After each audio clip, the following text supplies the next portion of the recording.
perspectives into this. Many thanks, Ken, for having you on the program. Always a pleasure. Well, of course, government cabinet yesterday approved that they can sell maize they can actually buy maize from farmers at 2,300 shillings. MPs, members of parliament from North Rift are claiming this is too low. It will only see the maize farmers cover the production cost, but there's of course the margin. Is it a practical amount to pay a farmer, 2,300? Well, Abby, it's quite unfortunate because Kenya is supposed to be the bastion of the free market. For the last 10 years, we've been talking of a commodities exchange where we can have a warehouse receipting and we can have a transparent price discovery. Yeah.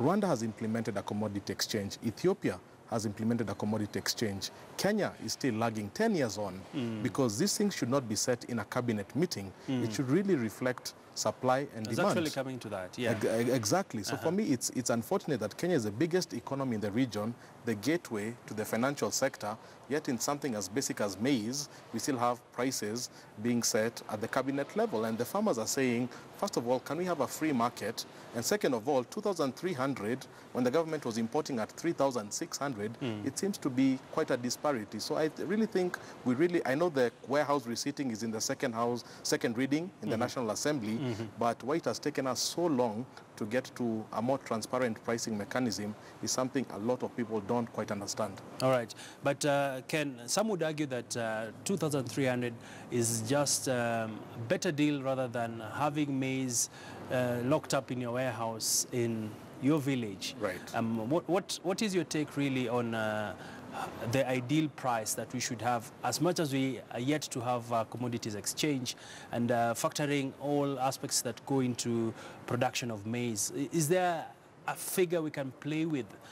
And, not play with, but a figure that we can sort of suggest that can sort of cover the costs of the farmer? It really varies region by region because their transport costs in different parts of the counties are different.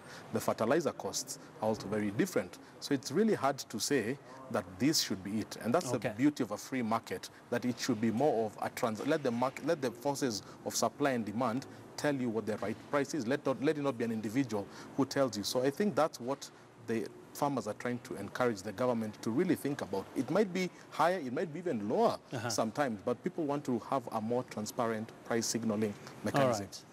All right. Thank you so much. That is Ken Gishinga just talking to us really in relation to that developing story when it comes to the cost of maize flour in the country. And of course, we shall be delving deeper into this discussion. Let's take you to some other stories making headlines in business, and an additional one